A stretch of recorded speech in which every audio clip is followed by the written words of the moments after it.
Բարև ձեզ, հրապարակում ենք զբոսաշրջության հայաստանյան զարգացումների մասին մեր ուսումնասիրությունը եւ սկսում վիճակագրությամբ։ Դեռ 2012-ին միջազգային խորհրդատվական մի քանի կազմակերպություններ հանդես եկան մեր երկրի համար տուրիստական կանխատեսումներով, ըստ որոնց Հայաստանում զբոսաշրջիկների թիվը կհատի 1 միլիոնի սահմանը 2015-ին։ Հայաստան 1 միլիոնից ավելի զբոսաշրջիկներ եկան արդեն 2014-ին, իսկ այս տարվա առաջին 3 ամիսների տվյալով այդ թիվը 500,000 է կազմում։ Մեր էկրանին այժմ տեսնում եք վերջին 10 տարիների զբոսաշրջության աճի դինամիկան, որը կայուն է վիճակագրությամբ, սակայն իրականում մեր երկրի տուրիստական մեծ պոտենցիալի մասին խոսում են բոլորը։ Եվ ինչն է խանգարում Հայաստանն ավելի ճանաչելի դարձնել ու հետաքրքիր մատուցել, փորձել ենք պարզել տեսանյութի միջոցով։ Առաջին անգամ Հայաստան եկող զբոսաշրջիկին հաստատ պետք կլինի տեղեկատվական ուղեցույց։ Մեր տեսանյութը որոշեցինք սկսել հենց այստեղից։ Ինչ առաջարկ ունենք մենք նրա համար։ Զբոսաշրջիկի դեր ստանձնեցինք եւ այցելեցինք առաջին իսկ պատահած գրախանութը։ Մեզ հետաքրքրող գրքույկը չգտանք առաջին մի քանիսում։ Թվում էր թե վերջ, երբ Երևանի ամենամեծ գրատանը պարզեցինք, որ ուղեցույցները միայն վերջերս են հայտնվել վաճառքում։ Վաճառքում ունենք ռուսերեն, անգլերեն, ֆրանսերեն նոր տպագրված տուրիստական ուղեցույցներ։ Դարձյալ զբոսաշրջիկի տեսանկյունից դիտարկում ենք այս ուղեցույցը։ Գրքում զետեղված են շփման համար առաջին անհրաժեշտ արտահայտությունները, օդանավակայանից մինչև Երևանի կենտրոն տաքսի ծառայությունների մոտավոր գները, զվարճանքի կենտրոնների, համերգասրահների ու թանգարանների գտնվելու վայրերը։ Արձանագրում ենք, զբոսաշրջիկը կարող է այսպիսի գիրք ուղեկցող ձեռք բերել, եթե իհարկե մի քիչ երկար փնտրի։ Մինչդեռ դրանք պետք է հասանելի լինեն ամենուր։ Հայաստանում թե ոլորտի պատասխանատուները եւ թե գործարար հատվածը վաղուց հասկացել են ավանդական հուշարձաններն ու վանական համալիրները բավարար չեն զբոսաշրջիկներ գրավելու համար, պետք է նոր բան առաջարկել։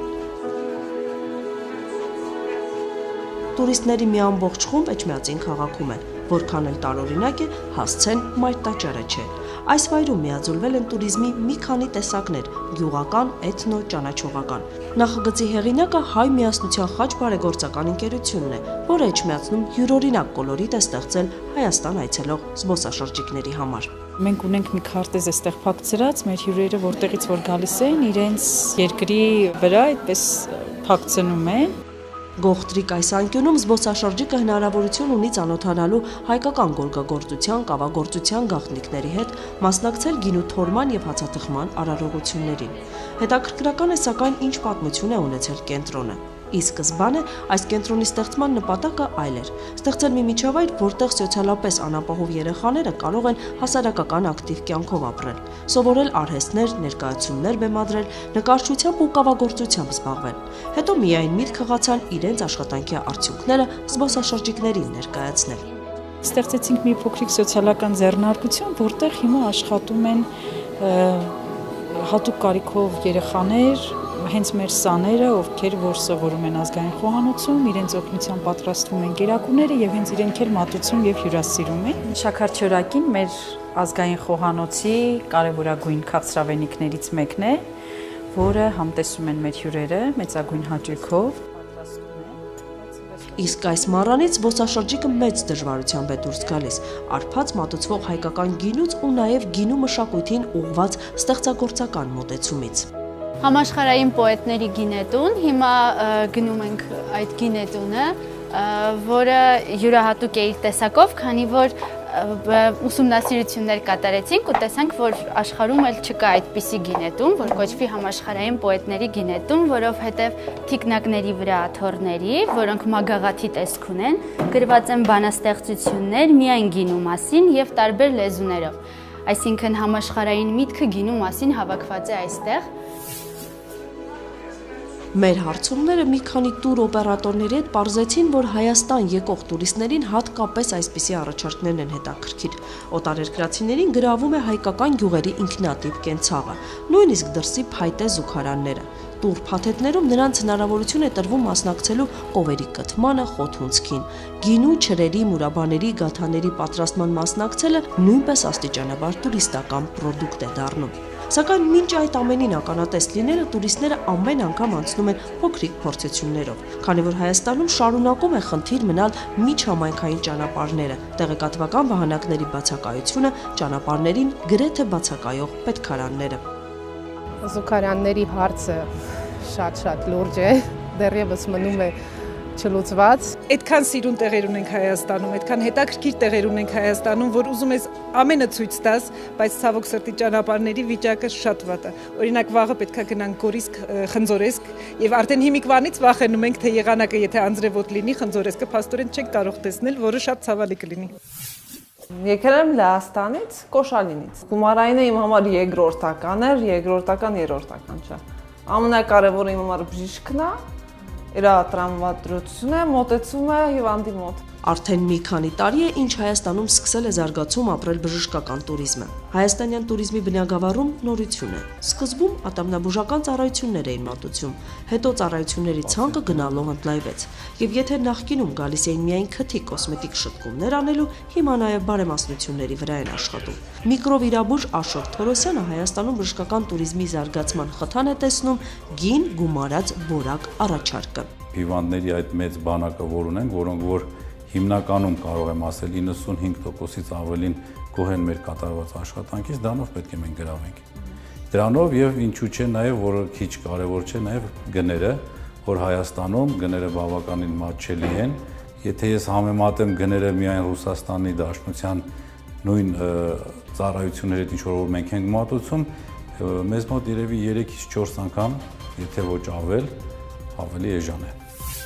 Եվ Եվրոպայում եւ Ռուսաստանում թե ատամնաբուժական, թե էսթետիկ վիրահատությունը բավականին թանկ արժի եւ դա չի մտնում իրենց ապահովագրական փաթեթների մեջ։ Եթե նախորդ տարի 10 հոգի էր դիմել, այս տարի եթե այդպես նայենք մոտ 30 հոգի, то есть 2-3 անգամ ավելացում կա։ Նախկինում եթե միայն ռուսական շուկայի վրա ենք աշխատում եւ ավելի շատ ժամանում էին Մոսկվայից, այս տարի ունեցել ենք նաեւ զբոսաշրջիկներ Ֆրանսիայից։ Չնայած 2015 թվականին տուրիզմի բնագավառում մեծ առաջընթաց գրանցվեց, քանի որ կային մի քանի նպաստող գործոններ, ամերիկյան հեռուստա աստղ Քիմ Քարդաշյանի այցը, ցեղասպանության 100-ամյա տարելիցին նվիրված միջոցառումները, մայիսյան եռատոները, բայց տուր օպերատորների համար շարունակում է գերխնդիր մնալ այն, որ Հայաստանը դրսում քիչ է գովազդվում։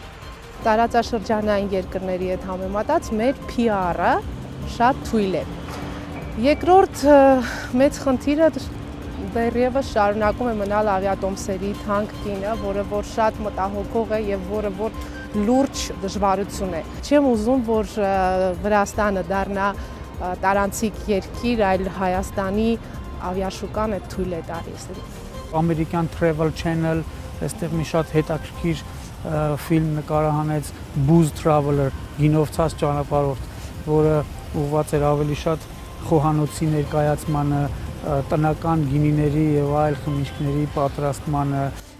Էկոնոմիկայի նախարարության զբոսաշրջության վարչության պետ Մեխակ Ապրեսյանը չի հերքում, որ նման խնդիր առկա է, բայց եւ նշում է 2000 թվականից մինչ օրս բավականին աշխատանքներ են տարվել։ Վերջինս թվարկում է բոլոր այն երկրների անունները, որտեղից եկել եւ նկարահանել են Հայաստանի մասին պատմող վավերագրական ու ճանաչողական ֆիլմեր։ Կառավարությունն էլ իր հերթին կազմակերպել է ճանաչողական այցեր, Հայաստանի մասին խոսել են միջազգային ցուցահանդեսներում։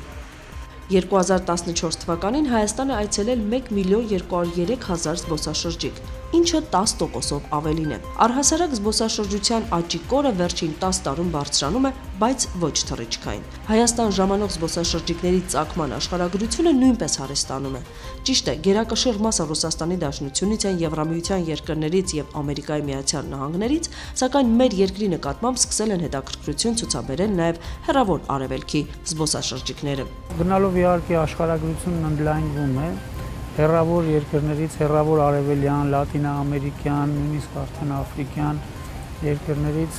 մեզ մոտ ունենում ենք այցելություններ Հորդանանից, Լիբանանից, հարբեր նաև մերձավոր արևելյան երկրներից, արաբական ծոցի երկրներից։